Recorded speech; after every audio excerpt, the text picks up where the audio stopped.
Welcome, everyone, to our first fishbowl between two communities, the SessionLab community and NeverDoneBefore. I am joined by Deb and by Karen. We have both contributed to the SessionLab report, State of Facilitation, that will be at the core of our conversation today. Hopefully, this conversation will be released as a podcast episode. We have selected 3 juicy topics that will hopefully trigger some controversial conversations. This is a fishbowl conversation. So the idea is to have the SessionLab community here and the NeverDoneBefore community, and together discuss some topics of the SessionLab report 2024. Maybe you can give us a brief introduction of what is SessionLab, if anyone doesn't know SessionLab yet. I would be shocked. And why would a company like SessionLab invest money in creating a State of Facilitation report? I am Karen. I am the community host for the SessionLab community, and this is the first time we've done a joint event with the NeverDoneBefore community. I am more involved with the promotion of the events and the report. I've been working with Deb mostly on getting the report out there, speaking to other people, and organizing events that are also related to having discussions more about the report itself. And SessionLab, if you don't know, is an agenda planning tool. And we also have lots and lots of resources as well. And the community is one of those resources where it's a little bit more conversational and we actually get to meet people. It's good to meet you all. Thank you. Deb, what's the facilitation report? What's the State of Facilitation report? Well, first of all, if anybody hasn't read it or doesn't know about it or doesn't know about SessionLab, I wouldn't be shocked. I didn't know about SessionLab for a long time, and I've been facilitating since 2009, which I have been told makes me a dinosaur in this space. But I didn't know about this software tool, and then of course I learned it. Eventually started working for it. It's pretty cool. It's a pretty brilliant tool, and there's resources in the community and all that. And why would a company invest into doing a report? So we started working on this project for a State of Facilitation report that comes out every year, 2 years ago. So this is a second edition. And it was born, as I think most of your favorite projects are. We wanted something in the world. We didn't see it there. We decided to be proactive and make it ourselves. Many professions have their yearly report, developers, programmers, and facilitators apparently didn't. Some people did some surveys and some nice reports, including people in this room, but they weren't continually every year and weren't as comprehensive as we hope we made it. So we sent out a survey 2 years ago. About 1,000 people responded who call themselves facilitators. We do also ask in the report, what do you call yourself? And that's an interesting page of the report because some people call themselves consultants, trainers, team leaders, managements, facilitators, moderators, and there's some interesting statistics nationally and gender-wise even. Apparently consultants seem to be a word more used by some people. And so many interesting facts came out of that report or data. And so we decided to do it again. The idea is to keep doing it every year so that we can see trends, although we might decide to do a big one every 2 years and maybe a small, more focused one every year because it's lots of information and some things don't change. It's free to read online in PDF, divided in chapters. So our hope is that depending on who you are and what you do, you'll always find there's something that's actually useful, not just you're curious about, but that's actually useful for, I don't know, what resources you might want to read next or career orientation. So now we're all aligned on board of what the facilitation report is. I would like to start off with a topic that was actually put forward by Barb. So thank you, Barb, for highlighting that. And the quote from the report is, data shows that facilitation is learned on the job, picked up informally, and strikingly often is not a certified or accredited skill for those who work with it. What we then see is, and this is just data for the last year, but the overall data just looks similarly striking, that 85% of those who have answered the report didn't have any training or accreditation in the last year. In general, in total, it's very similar. So the question for the fishbowl is, do we need certification or accreditation as facilitators? And what if we have neither? Can this harm the profession? The reason why I wanted to start with that, or also with this provocative question, and feel free to turn your camera off so that we can also get a sense of who wants to join the fishbowl. I have to admit, and I think most people know, that I don't have a facilitation, accreditation, or certification.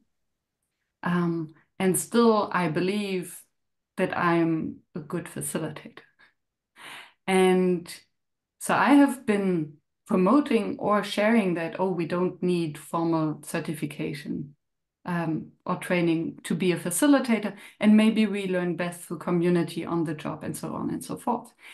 And still, now I wonder, what happens to the profession if suddenly none of us follows courses and everyone believes that we can just learn it on the job without a certification or accreditation? So what are the different sides of this fact and this trend? And I would love to ask Barb to comment on that, because I know that you were curious about this. I'm sure you have an opinion. And then I will leave it to the fishbowl and we see what happens. Thank you. I felt I might be called on. I need to check that you can hear me. One, yes. And I turned my camera on. You can see me? Yes. Oh, wonderful. So thanks, Miriam. So this is interesting because I make a distinction between training and certification or accreditation. I did not take any kind of accreditation until I was in so I'm in my 30th year of my facilitation company. I think I finally did the International Association of Facilitation accreditation in my 8 years ago. So let's say 8 years ago. And I had thought long and very deliberately about it, and I had a criteria. One was, am I taking an accreditation because first and foremost, it's adding value to my work. I have never been asked in 30 years about an accreditation. And so there was a cost-benefit aspect that I considered first of all. And then, so it was always too expensive for any kind of benefit. Then there was the professional learning. And I went, I can go and learn by taking a full course and probably learn as much or join a community. So it took a while, and then there was just some factors, frankly, more. I took the certification first and foremost because I felt that there was slowly starting to be an awareness of facilitation more than there had been, and there would probably be more people in my area in Alberta, Canada, that were becoming certified. And so the benefit versus the cost became greater. I'm glad I did it. Interesting process, really looked at competencies. I'm not concerned about that. What I'm concerned about is how people are being trained, which, Miriam, you might be talking about in terms of certification. Again, I'm not really particularly concerned about the certification. What I'm concerned about is that people are learning primarily, I wish I had the stat here, on the job. Can you know what it was? I can get, I can get you the stat. You keep talking, I'll find it. What I've seen over the years is that, and I'll finish really quickly, people come in learning techniques. And back 30 years ago, everybody wanted to learn an icebreaker, which is one of my pet peeve words. And people learn techniques, and it takes a while, and I've seen like years before they realize there is beliefs, attitude, mindset, approaches that is the foundation. And I think you get that through some of the very wonderful training that is available. And I pass the talking stick to someone else. To me, because I want to make a distinction that you made in your use of language, but I just want to check that we're on the same page, because this one causes a lot of confusion, which is between accreditation and certification. And because they are used in the report in the way that I use them, Therefore, I am incredibly well positioned to define them. So when I say accreditation, I'm referring to what Barb was talking about. In my knowledge, currently it is only the IAF that does this kind of thing, which is it is a test or a check or an exam or a process to accredit the knowledge you already have. So it's like a stamp saying, I check the knowledge you already have, the skills you already have, and I accredit them. While certification usually comes at the end of a training course and can include or not include practical elements. So I think that distinction is easy to make, and that is all I wanted to say right now. And this is the graph you were looking for, right, Barb? Yes. Yes, thank you. I will say I do believe there's a few other organizations that offer a facilitation. I was just trying to remember the one out of the United States that as an organization, I've just lost it. Yeah, thank you. INIFAC, thank you. You are correct. Yeah. I am in Europe and ignoring, but that's you are correct. It's not, IF is not the only one.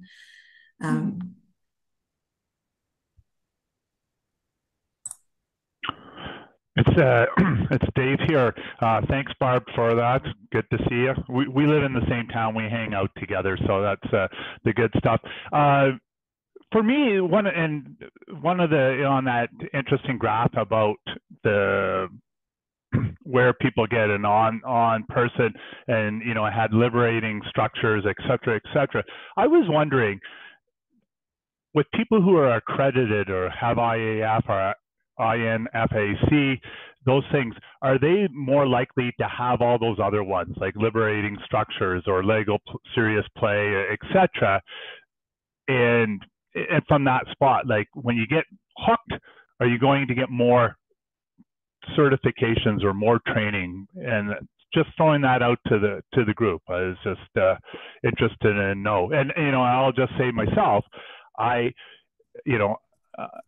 not IAF accredited. I'm working on a few things. I've won a few awards from them, but I have some of those other certifications too, like from liberating structures, etc.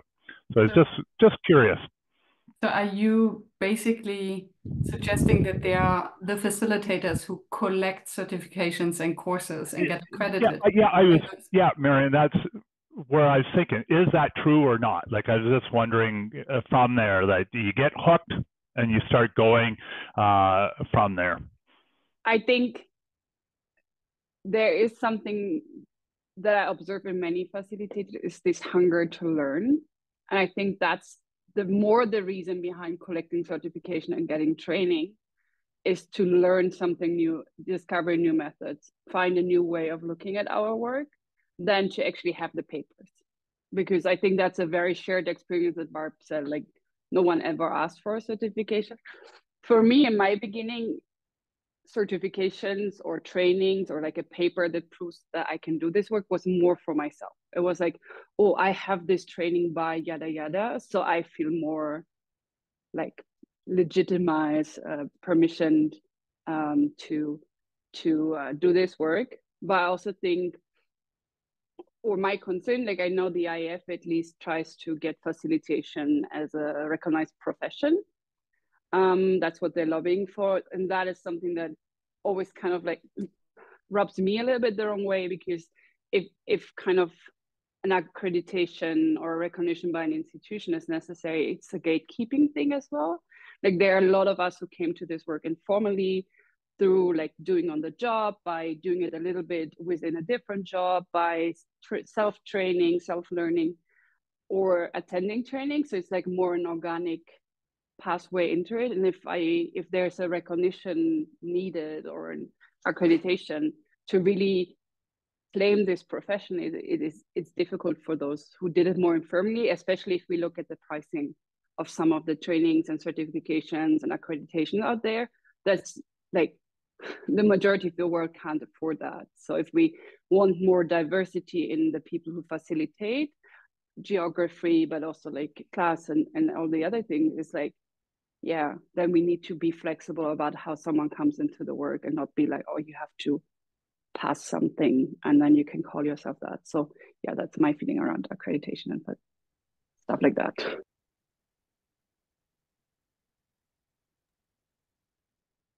So in my case, I'm happy to add something here. I joined a little bit late, and I explained I'm not a facilitator in the sense of I don't have a full-time job that is that. As you have mentioned, I do it as part of my job. Now I'm a product manager. In the past, I've been an engineering manager, and in a corporate world, when you have a leadership role, you are having to facilitate to get to decisions, to solve conflicts, and that's really what I want to. My passion is really about, through facilitation, making the day of corporate employees better. So drive a little bit of making it better when I go than when I was not there. And actually, when I started this, okay, let's jump and do this, what I do. What I started looking into is there any kind of certification or training? Again, not the same, but at the same time, for me is can I learn the ABC to make sure that when I start doing this, I come with a duty of care to the people that are trusting me to help them achieve that, right? So for me, when I look at certification and accreditation comes from there.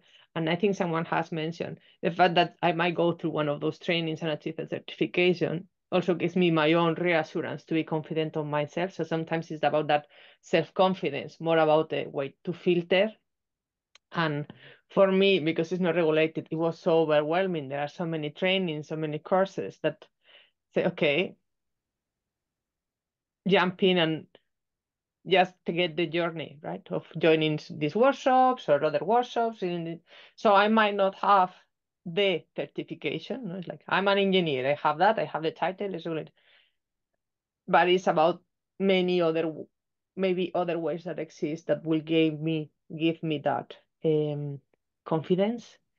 But I do like the question that you asked at the end, can this harm the profession? When people will come with these dreams and best intentions, but without any how-to or know-how. Yeah. Thank you. And I think that's a great example for someone who just entered the field. And my background is in economics, and we speak about the market for lemons. And the market for lemons is a used car market where you don't know, you cannot see the quality of the cars on the market. So whoever comes to buy a car will assume that the cars are of bad quality and hence are willing to pay less and less because there's no way to identify. So what happens to the used car industry is it becomes a market of lemons where we can only charge very low fees because we think that they're all bad. And then we need something like certification or accreditation in order to create a differentiator. And I shut up because I see that Andre and Anushka just joined. Anya has been here for a long time. I don't know if you want to speak, Anya.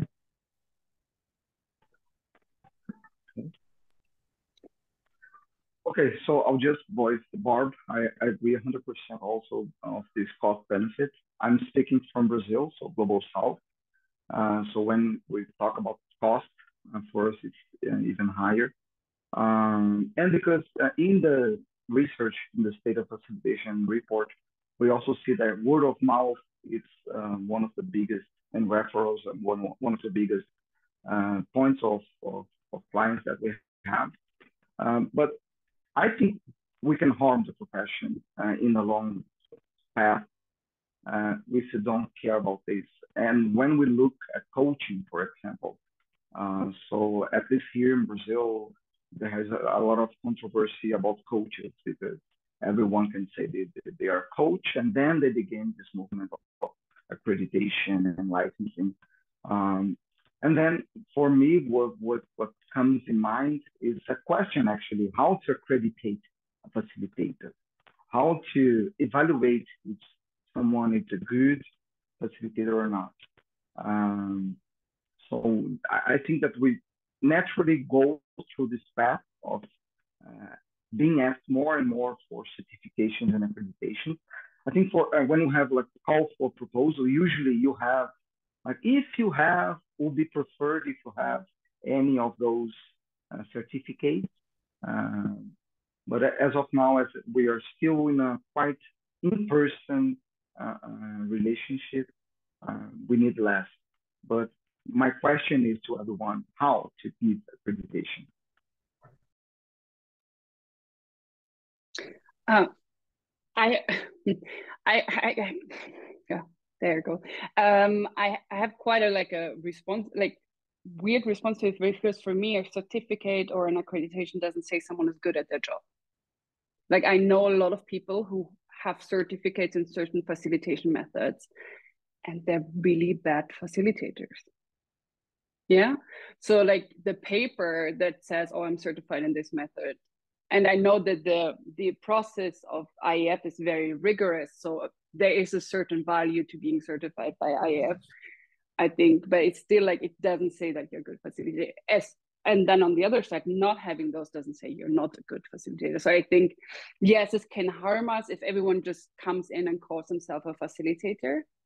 But I would be very careful to confuse quality with I hold a certification or I don't hold a certification. And also like if we have a accreditation, like who says like who validates that accreditation? Like Miriam and I had that joke at some point where I was like, oh, I don't know if I should be a facilitator. And she was like, do you need a certificate? And I'm like, no. She was like, I can write you a NeverDoneBefore certificate if you need a certificate. So obviously when Miriam had his right to a certificate, it means something, but like everyone can come up with a certificate. Yeah, everyone can come up with the accreditation process. So it's kind of like, yeah, what is the validation behind that then? Like, so it's a bit of a red tail.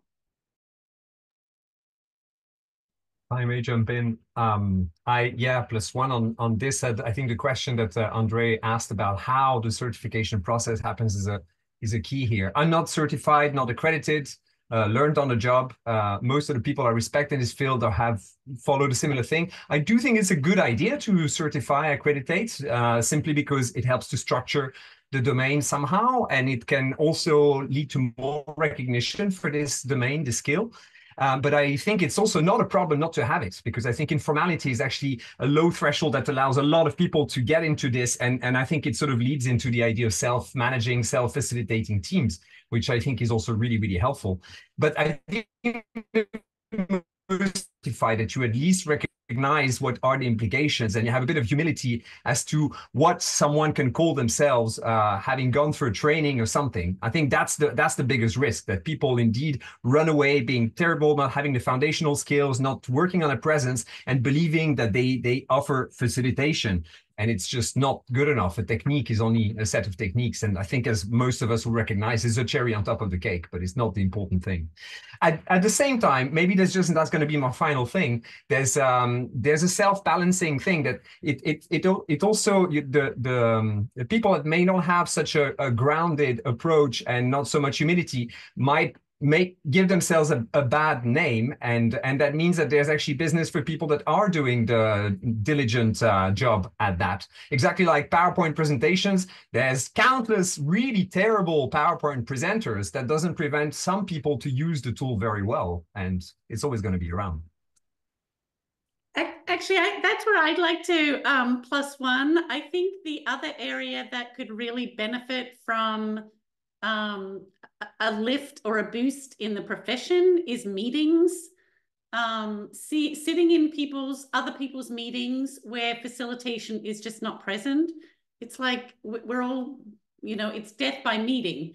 And I feel like that is a particular universal problem, at least in corporate America where I am, where it's constant. It is a constant downfall for so many of us sitting in these just really terrible meetings. And I wonder if, elevating the profession might bring more attention to that particular issue.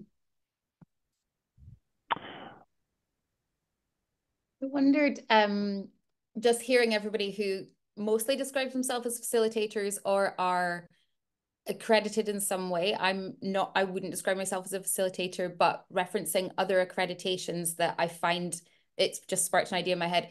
if you were to do a project management course, doesn't necessarily mean you can manage projects, but you might be really rigorous in your agile and like following this set path of ideas that you're supposed to do.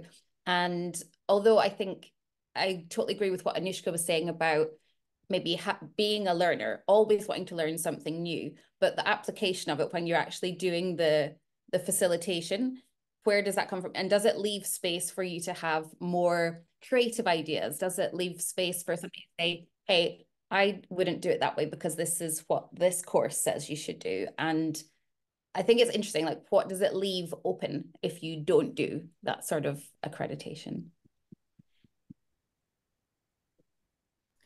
And there was one thing I wanted to say, which is just some people here have never had the experience of being asked for their accreditation.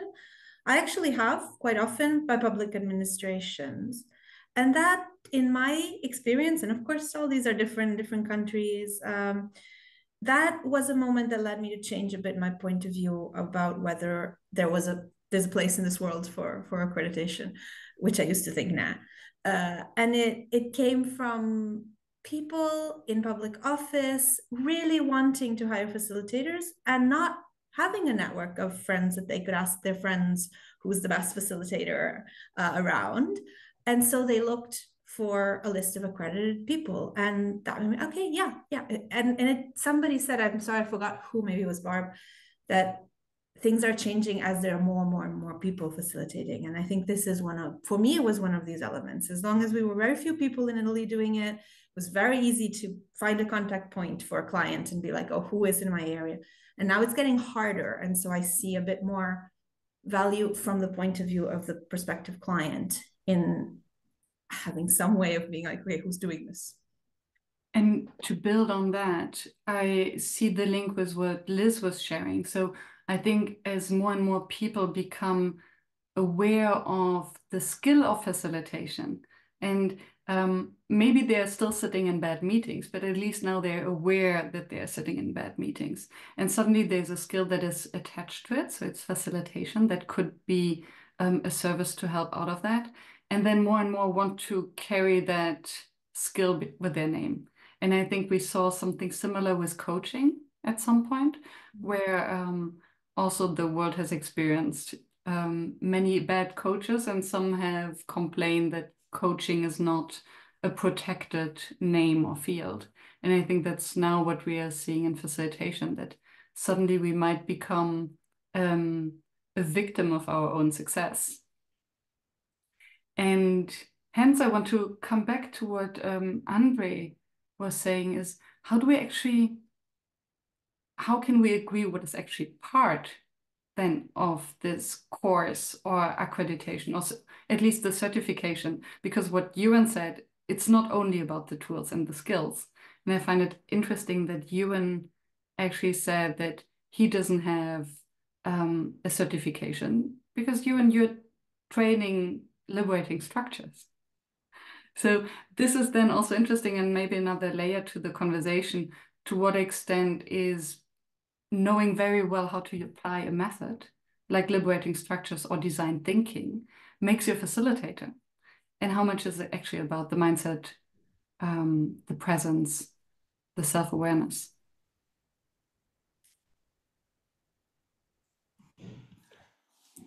So I'm sitting here thinking about other professions, and professions that we have historically honored as being great, like everybody was told to be a doctor or a lawyer or whatever, and they have processes. You have to go to a lot of schooling and have a process to be a doctor or to be a lawyer. But then I'm also thinking about teaching.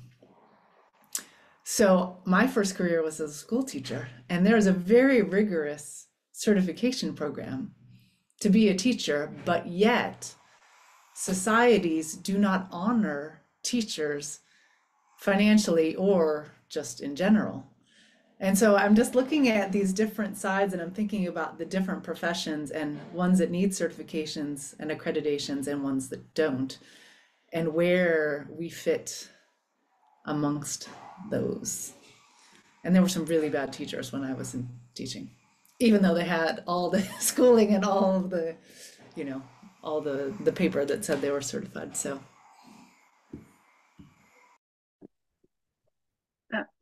for me, like my response to that, like having started to become a teacher as well, is that the education that you get is more of a tick box exercise. It's like, oh, they know this theory and they know that theory, but only very late, at least in Germany, that's my context. It's like very late do we actually learn how to teach. So we get all the textbooks. And that's sometimes my struggle with training, certification, accreditation. Like it's a tick box. It was like, can I do this? Can I do that? Can I do that?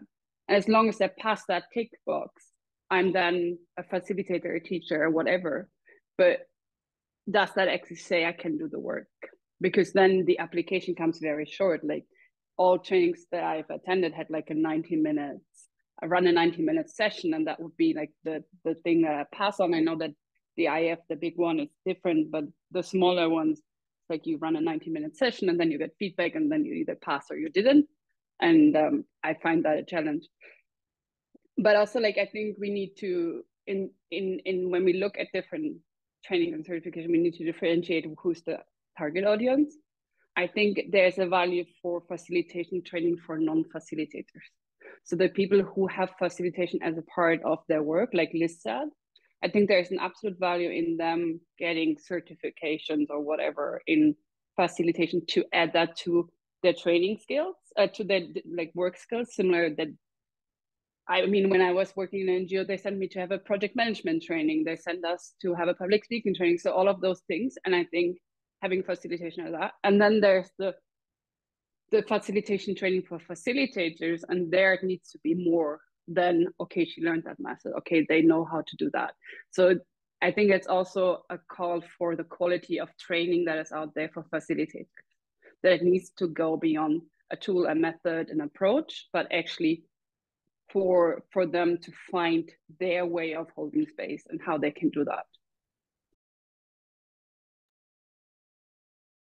A lot of paradoxes there. Thank you for fueling my wicked question. I'm wary of the time here also, but very quickly, also because you invited me somehow, Miriam. I think I think for me, it really, I'm picking up a very important notion, which is not only to be clear when, for instance, I train people on X, Y, Z about what it is that they can hope for at the end, but also maybe more intentionally, how they can present themselves with that grounding. And I think that a training in particular, it's a paradox, because for some people it feels like, okay, I'm complete, I'm done with this. Actually, for me, and I make it very clear to every trainee on any training I give, it's the start. It's the start of the journey. The rest is your practice with it, because if you don't practice, this leads to nothing. And that's also managing expectations about, so you're not like a certified facilitator coming out of a training.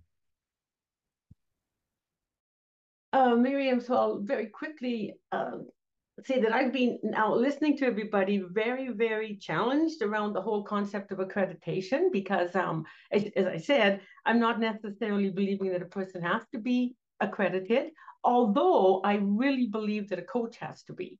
So I'm thinking in my mind, what does that mean for the facilitation world? Many young facilitators come to me and say, what are your top 5 tips? And one of the things I say is, it's not around accreditation. It's around how are you going to learn? And it's the pathway to learning slide that concerned me the most in the report, that we're still learning by doing, which is essential. Yet does that mean it's me still learning by doing after 30 years? Or is it that yet also taking training to enhance, to remember? I'm thinking and leaving with, how do I help interested people at any stage of facilitation know that the training that they're going to take is grounded in principles and beliefs and mindset? And that's what I'm taking away right now, to how to add to the facilitation world with that. Thank you. Thank you. Thank you all. I think we could have spent even more time digging into that and seeing, okay, what's the differentiator between facilitation training and coaching training, and why Barb and maybe others see a big difference between those. Maybe because coaches rather point at the inner journey, so there is more risk or more harm to do on the personality or more responsibility. I don't know. This will be part of another conversation. Maybe, unless there are some last words that want to be shared.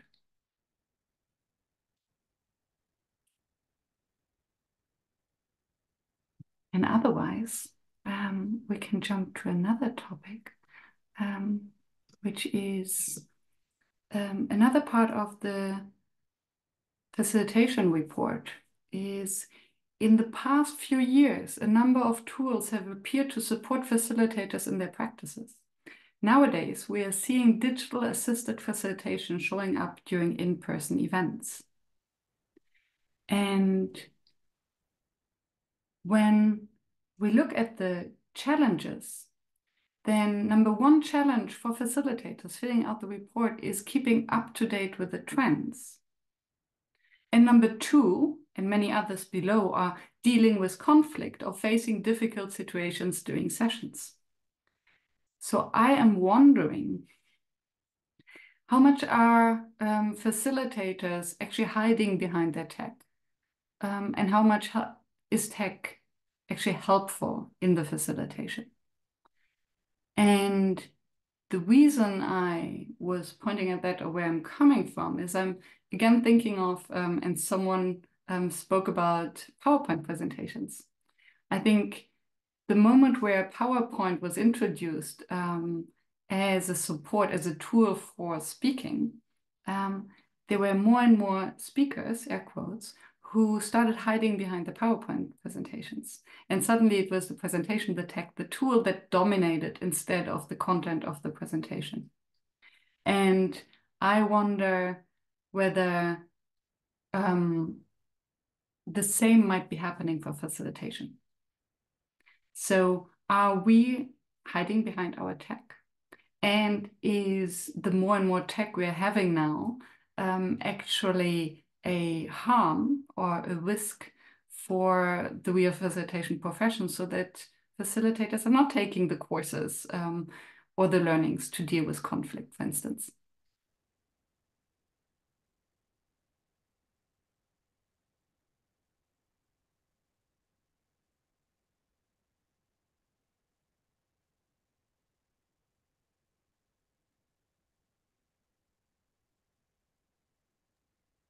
I'm very aware that I talked a lot already, so but no one's coming. So for me, it's always about why am I using that tech. So it's a lot about the purpose of tech. It's similar to why am I using a certain method. So why am I bringing this tech tool in? Is it actually enhancing the process that we are in a group in? So I think when we lose sight of that and just see tech like a shiny new object, like we saw that in the NeverDoneBefore festival last year, where there was a lot of Miro boards. And actually, like a little bit the feedback we were getting is like, oh, there was less connection happening because we were so much on Miro. And the Miro boards were amazing and beautiful, and it was fun to play with them. But if overusing that tech tool, we're losing connection, we're losing what facilitation makes actually possible to have conversation with each other, then tech can harm our work. And I think we always, as with every method or approach, legal theories, liberating structure, we have to ask, why are we doing this method? Is this method serving what I'm trying to achieve with the group? And I think it's the same with tech. Why am I using this tech tool? Do I do this to be hip or to be on trend, or everyone right now is doing, I don't know, a Mentimeter, so I need to do Mentimeter, or is this Mentimeter serving a certain purpose in my design?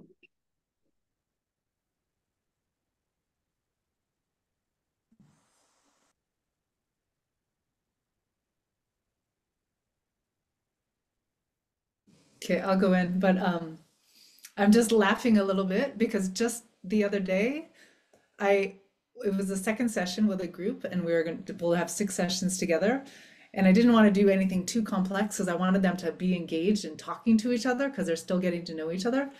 And they were in breakout rooms, but they had a Miro board, and I went into one room to kind of eavesdrop and be the fly on the wall. And nobody in the group was talking because they were all posting on the Miro board. And I was like, oops. So sometimes the tech can get in the way of, my intention was to create the connection between the people because it was just our second session together. And so I loved what Anushka said around like being really purposeful about using the tech. And, you know, I didn't actually know Miro. I actually just found out about SessionLab. I've been facilitating for 5 years. I'm so low tech.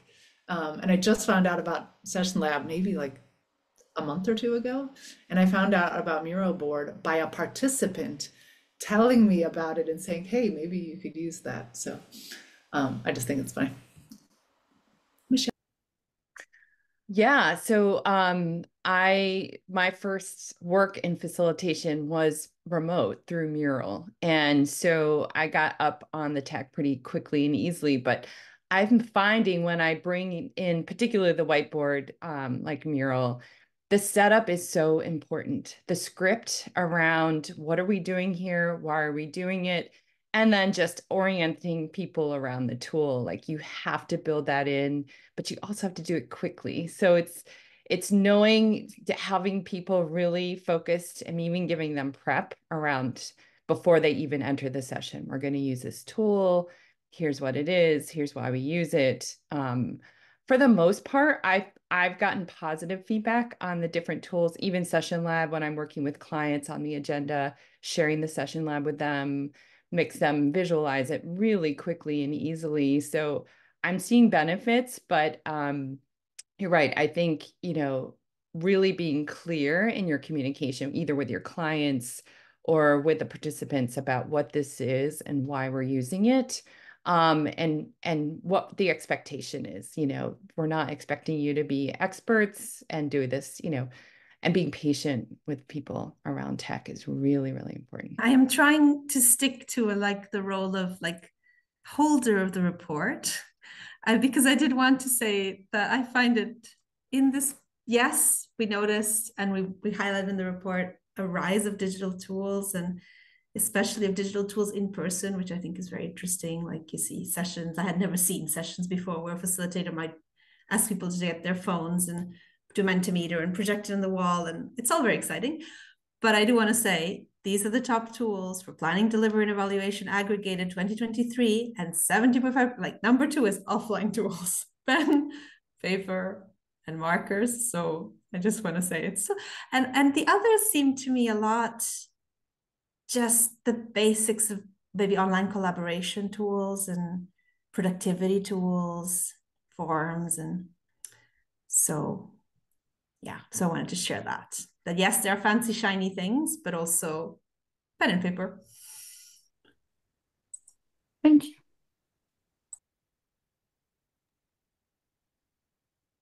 Ewan might have dropped in before me, but I'll jump in and talk quickly. I agree with tech is a tool. And I remember when I was learning when the pandemic hit, I just kept saying to myself, tech is a tool for online. Tech is a tool when you're in the room. It's people before the platform. It's talk before the tech. I want to broaden this into a little bit of hiding behind their tools, because I'm taking tools as more than tech, you know, whiteboards or murals. I wonder where mural wasn't on that list, but that's a curiosity I just mentioned, MURAL as opposed to Miro. So I'm thinking of facilitators hiding behind their tools. The tool can be the technique that you take in a particular conversation technique you always use. Oh my gosh, like dot voting, which I have a whole bunch of opinions about, but they could be techniques. And a facilitator can be so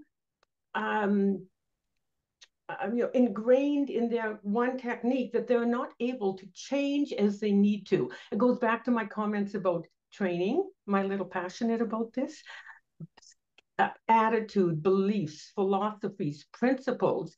If a facilitator has that, then when something happens, that their design needs to be put aside to meet the needs of the group. They go to that, the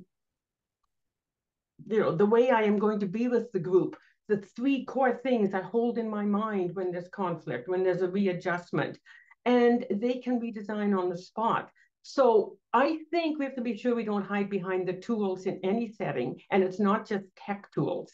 It is the methods that we have learned and always use. We need to challenge ourselves to say, I need to be with the group. I need to respond to the group. I need to pull the wisdom of the group with their permission. How am I going to do that? And it may mean a change right in the moment. I'm trying to avoid the pivot word, but what the heck? I'll say pivot in the moment. You need to be able to do that. And I pass it over to someone else. Yeah, pivot to me, please. Thank you for this, Barb. +1, and +1 to what you said on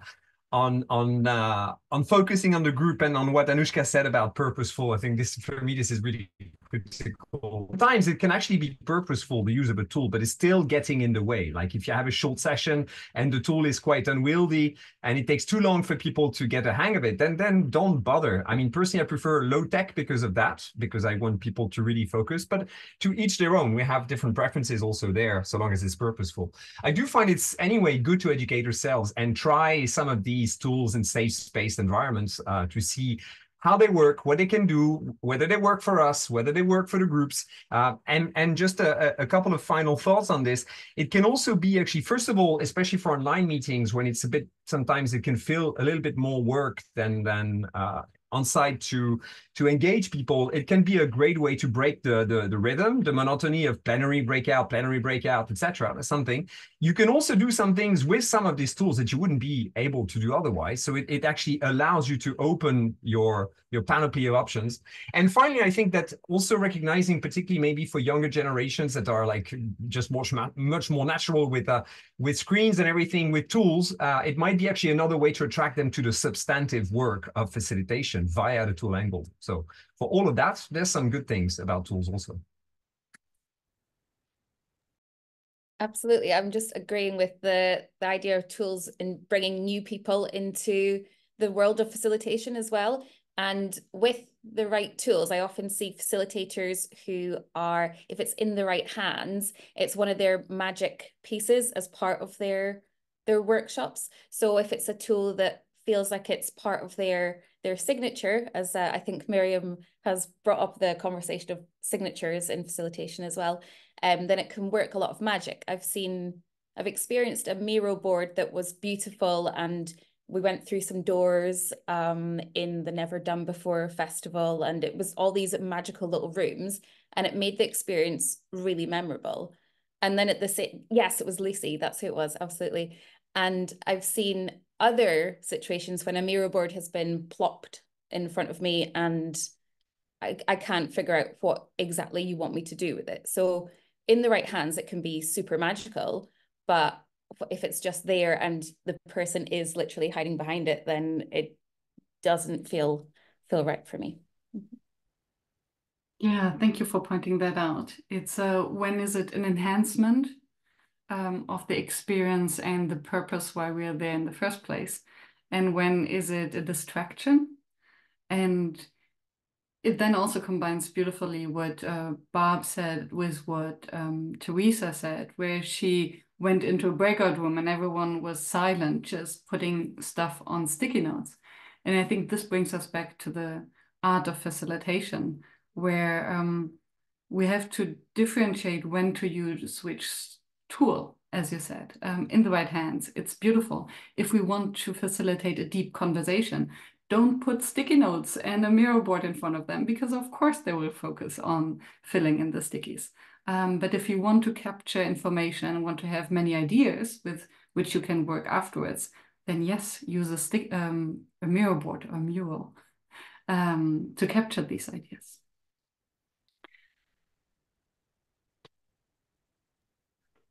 I lost my connection for a few seconds, but I'm back, and I would like to add, I had a very nice call with Anushka last week about facilitation at scale. And when we're talking about large groups, technology is essential. I don't believe I could work and collect data with a group of 100 people if we didn't have these tech tools to use. So I totally agree with Barb that it's about how we use them.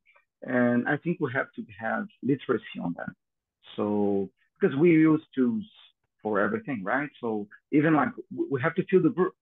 So it's harder to fill the group when we are online, but the in-person workshops or in-person events, it's quite easy to understand when you have to turn on the lights or turn off the lights or go outside or stay inside. So it's the same mindset on my point of view that when should I use Post-it and when should I use like this digital whiteboard or when should I use Mentimeter? So, and I think it's experience. I found it funny that keep it pace with all the trends is something that was in a higher note of the concerns of as the facilitators. Because yes, and we have to learn by doing because we have few courses about how to use them. And usually when you have like those manuals and YouTube videos, you teach you how to, if you click here, this will appear. But how to use that, we're figuring out ourselves. And I wonder in this, with respect to that, aren't especially young facilitators then focusing on the wrong thing? Because as you say, we can learn all the tools watching a YouTube video and then applying and learning them. Whereas the number two struggle, the challenge was dealing with conflict. And there's no YouTube video, maybe there are a few that help you to deal with conflict. But actually that's one of the most difficult things, right? And I love your distinction between large group and small groups, because I think also with large groups, usually it becomes very structural. So it's a design job after all, right? Because there's almost no space for emergence or changing gears. And then the small group facilitation is more about conflict and human dynamics. Yes, but even if the small group needs something new, it's nice to, if you have like 12 people, it's nice to sometimes, okay, let's change it a little bit. Let's stop writing on the markers and Post-it and flip charts, and let's go online and do that.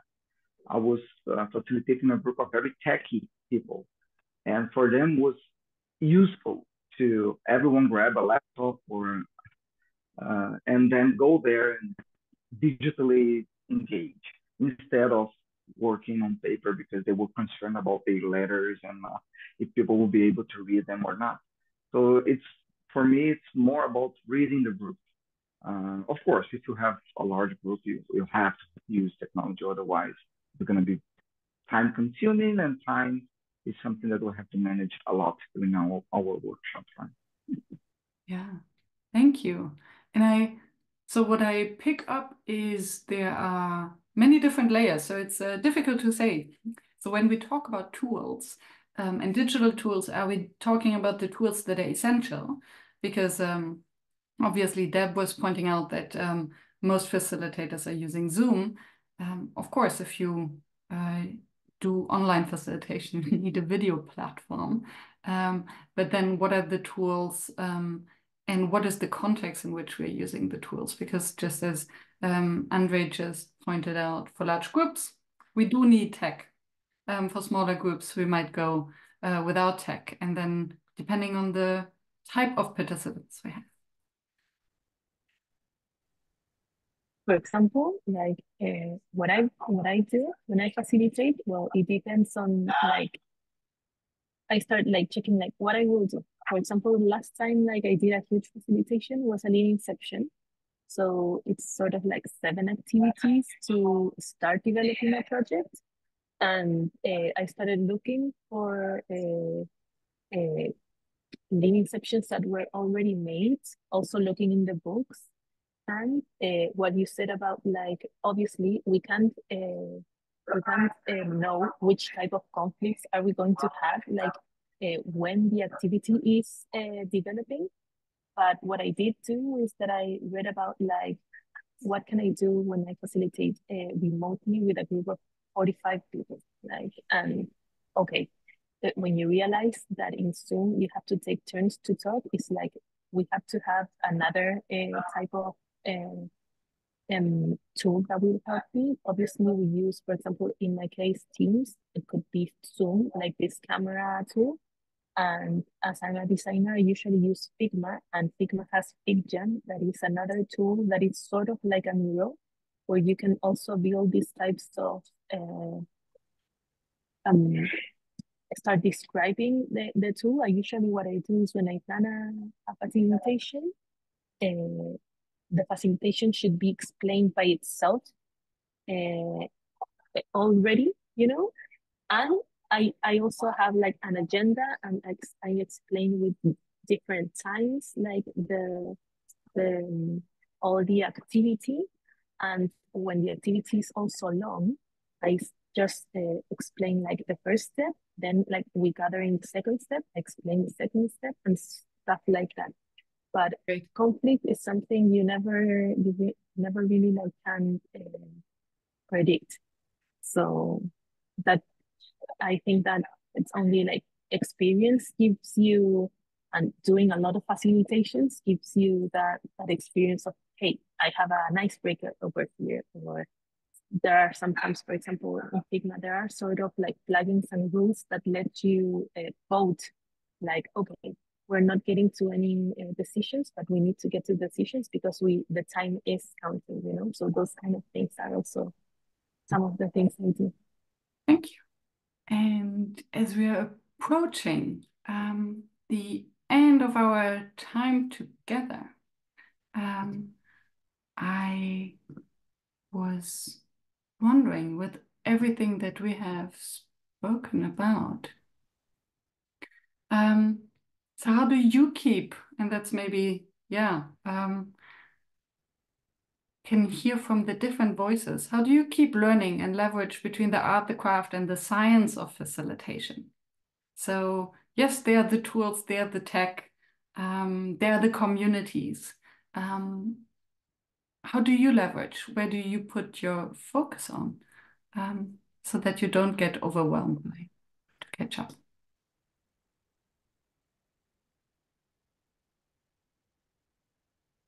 Thank you.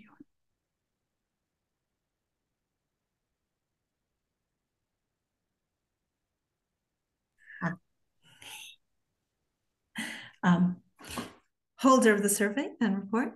I just want to say that the question on certifications, the big none is surprising and shocking, but the one that actually caused pain to me is this one, because this one is a question about communities. And we have about 20% of people saying they are in no communities. This one bothered me more than the certification one. Some of the worst facilitators I've ever seen were very lonely people who sometimes, unfortunately, lived in countries or region where they aren't the only one. But now we have all these online resources, many of them for free, many of them accessible in many, many ways. And so this one hurt me because it was like none. But then, of course, also a lot who are in local groups of practitioners. That's obviously growing compared to last year, because last year was still on the tail of the pandemic, and so many groups. The list I had of responses for this was absolutely overwhelming. It would go on for like 200. It's just that when people only responded one or twice, we didn't put them in. But yeah, so discomforting. Yeah, thank you for bringing that up. But also comforting that there's so many. So many communities. Communities, yeah. Alarming that many people said none, but also comforting that there are so many possibilities. You like that, Ewan, huh? And as you point out, it's then it's striking if the lonely facilitators actually stand out by low quality, because if we're dealing with group dynamics, it is a people industry. So how can we learn it without being in groups and being with people? Yeah. Well, yeah, if I may add, well, I think learning is just by experience. Like, for example, if you have a job that you have to do that stuff, obviously you will learn more about facilitation. But what I usually do is that I look to certain newsletters, design newsletters, facilitation kind of stuff, and I'm subscribed to different types of people that talk to me about like design issues, and there's a lot of facilitation also. And some of these newsletters lead me to communities. And I also I've been following some, I don't know, the UX Collective or you guys, IDEO stuff, for example.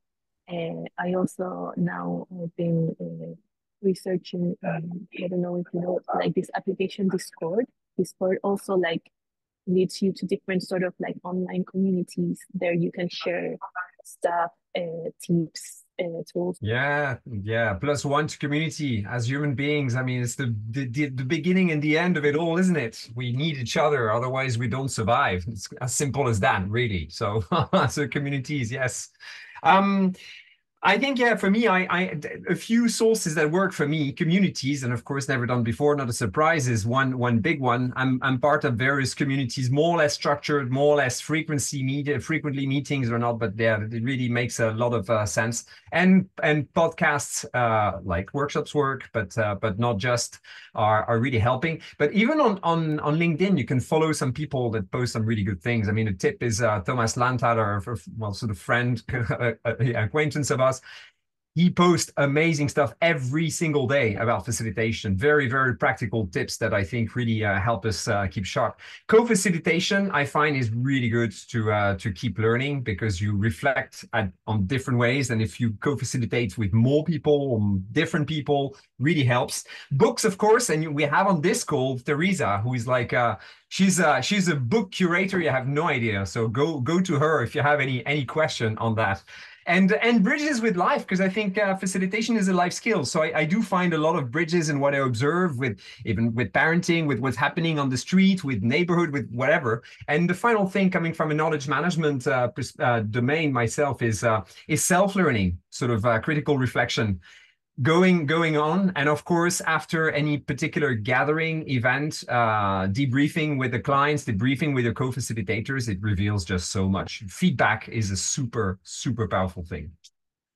And I would like to pick up the co-facilitation, as I also saw Liz, and then sorry Anushka, I hope you can add in a bit. Co-facilitation is one of the things that always stands out as being done by professional facilitators or expert or long-term facilitators, the dinosaurs, and very little done by early facilitators. How come, if we know that we learn the best about facilitation from co-facilitation, how can we make it easier? Or what are the magic tricks to make it work, knowing how difficult it actually is to co-facilitate?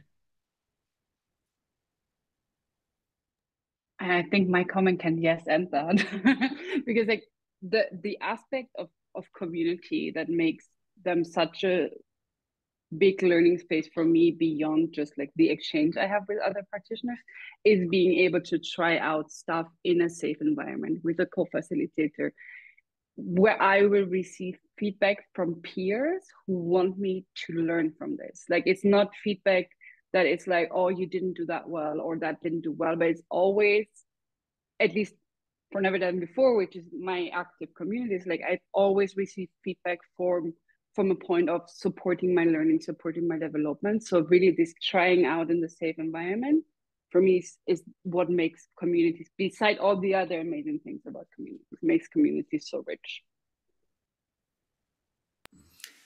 I was going to add one thing about the co-facilitating, something that I've been trying lately, which is scary, but also really like pushes me to another level, is I co-facilitate, I invite a participant in the community that I'm facilitating to be my co-facilitator through the entire process.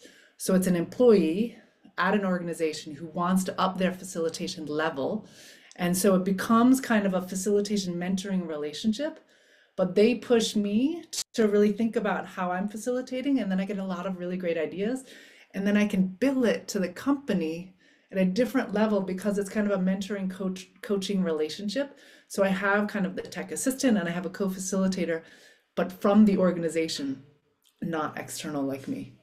And that really pushes me to a totally different level of my facilitation. This is fascinating, and I would love to hear more at another time. This can be an entire separate conversation. Thank you. How do you learn? How do you dare to co-facilitate? Maybe we can hear 2 more voices before we check out.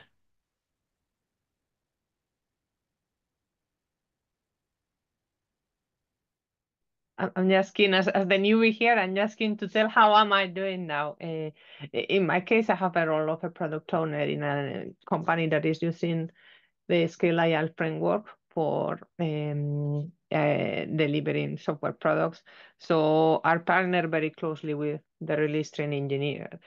And we are both new to the team, and we have different years of experience in different places. So we discuss about, we have to organize this workshop for planning or for solving a complex problem or existing conflict. What have you done in the past at work? Knowing what you know about the team right now, what you think it could help.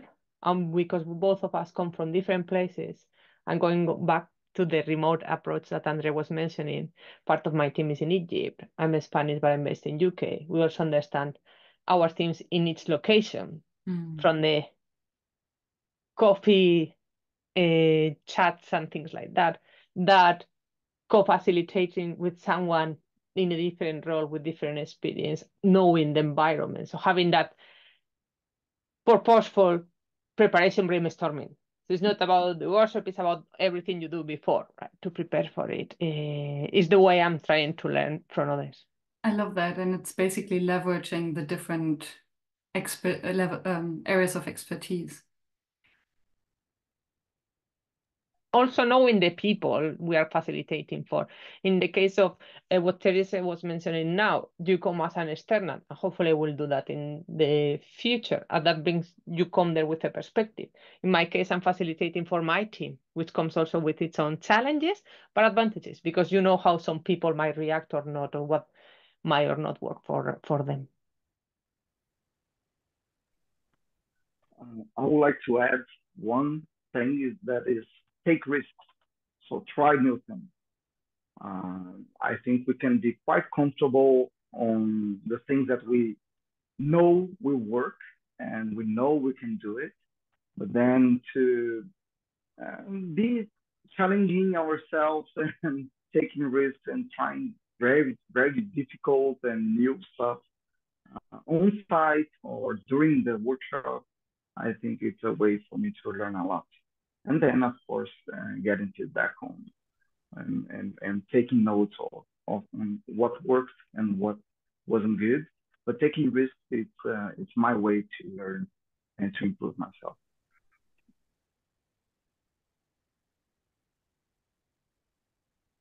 Really quickly, I just want to applaud Andre about the taking risks, because what I do after many years of facilitation to keep learning and leveraging is I look for contrast in what I know and do. And I deliberately go online, and Miriam, that obviously NeverDoneBefore community offers that, many others that I belong to, but I look for who's doing something that is quite different. And then how do I integrate that, if I wish to, into the processes, the approaches that I use. And I find that powerful. The co-facilitation, love it.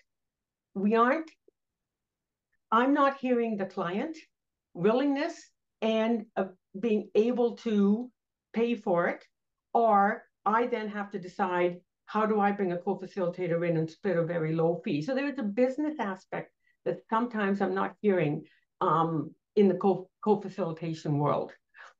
Thank you. Thank you. Yeah, and I remember we had in the community an entire conversation about how to price co-facilitators, and actually inspired by that, I stopped asking clients or putting a co-facilitator in the proposal, but just assume or price one in if I think that it's appropriate. Yeah. Anyway, this was the last blurb. We're at the end of our little fishbowl experiment. I would love to invite everyone to turn their cameras on and then maybe have a round of applause, collective applause for SessionLab, for and Debbie and Karen to provide us with the information and the framework, this amazing food for thought. And maybe we can just hear a let's pass the furthest talking stick. What are you taking away from this conversation? One insight, one idea, one curiosity.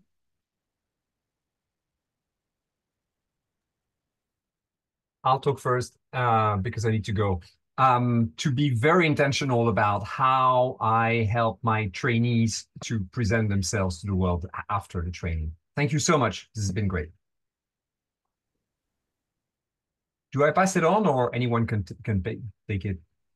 I can take it because I have to jump as well. What I'm taking away is that you don't need accreditation or training or any of those stuff to actually be a very good facilitator.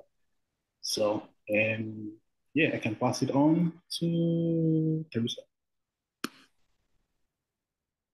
What am I passing on, or what am I taking with me? I don't use a lot of tech, and I'm still reflecting on, am I still using too much tech? Even though I don't use it very much. So that's what I'm thinking about. I'll pass it on to Michelle Hobbs. Thanks. Yeah, so I have accreditation. So I'm thinking about what is the market value for accreditation? That's kind of the thing that I'm pulling away in terms, no, we didn't talk about it specifically, but determining, what is the desire in the market. I'll pass it on to Deborah Rim-Moiso. Oh my, I am taking away that people who enjoy conversations with facilitators are so lovely. I was about to say facilitators, but maybe you're not all facilitators. There were moments when I think we were debating things that were triggering us, and yet the peace, maybe it's Miriam, I'm not sure. It's really, really, really nice to talk to people like this. I'll jump in next. I want to +1 that. I get so much out of the collective wisdom of the people that show up to these events. And it just warms my heart to be part of this community. It is such a vibrant, caring, mindful community. So thank you, everyone. I think this was really awesome. And I'm going to jump into +1 on Liz. I think it is that collectiveness, that the wisdom of the crowd is so important. And that's what I've learned here, and met a few new people that I hadn't met and learned from them. I love the feeling of not being alone. So it's great to be here with you. And one takeout, I'm imagining the future of our profession. So as we move on having more and more facilitators and be more recognized as a professional, how will this shape in the future? And thank you a lot for holding this session. Hi, my takeaway is that I got my syllabus cleared, particularly with the accreditation or getting a certificate of a course. In my life, like what I felt is like it is the moment, your decision to implement a certain process at that particular point of time based on the need of the hour at that particular moment. So I'm thankful to all the participants who shared their ideas and wisdom. Thank you. I'm going to say, oops, sorry. Georgia, you want to go ahead?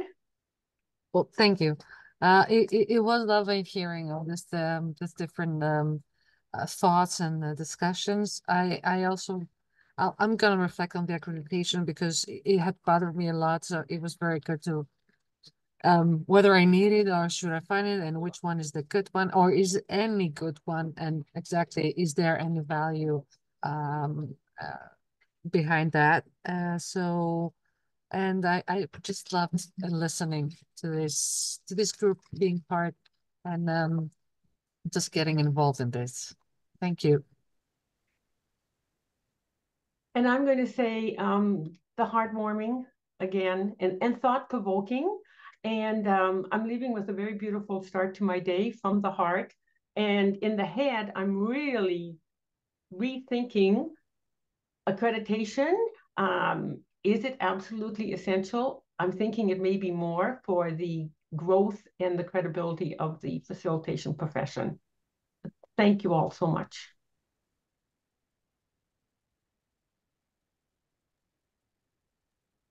I'm happy to go next. My first time and totally newbie, so I take a lot from this session. I think particularly for someone like me, I might come with assumptions, the whole thing of the certification, yes or no, the community, yes or no. And what is clear to me is that just get into the journey and get going. And it's good that actually, because we have these online communities now, you have, I think the support for me is really important. No? So having someone to discuss, to brainstorm with, to say, "Ah, I don't know how to get it right." And you have 20 experts here telling you, there is not a right on this. I don't know what's right. With the certifications, with the tools, so that helps a little bit. I'm a perfectionist, no? So that helps me out to say, okay, I'm a perfectionist in my area of expertise. Imagine jumping to a total different area, right? So it's a little bit nerve-wracking. So it was fantastic for me to experience this, and I want to thank you for organizing and being so welcoming. And yeah, you have helped me out even with this certification, tools, techniques. No, yes, get going. Some of them will be good and some bad. And I find just the last comment, the challenges part, the dealing with conflict, the facilitating difficult situations, for me is the most scary part of all of this. And I find it quite interesting that even the experts have that. So thank you.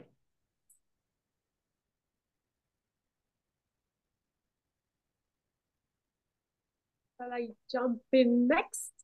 Thank you very much for the conversation and for this. It was really insightful, and I take away the fact that Deborah said that she was amazed that people didn't know that facilitators were not part of our community, and you know that not many facilitators were part of communities, and this is so important.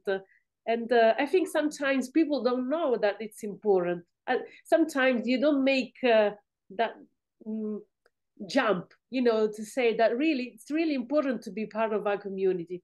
I don't know, this is my thought.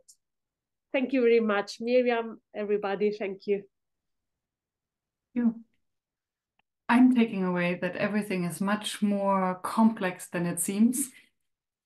And I actually +1 Barb that I now believe that actual accreditation is even more important going forward because our profession is getting so large and getting recognized. So I was rather thinking, what else than IAF, or how can we have different possibilities for that? Because I think it's important. And I love this conversation. Thank you. I am also taking away that the report is the data, the initial points and some discussions that we have, and having this space to go even deeper into one particular topic or two really helps us learn together as facilitators. And one of the things I'd love to do is possibly do this again next year if we can, because we can dig so much further into it, and the conversations are wonderful. All the learnings, there's a lot going on in my brain right now.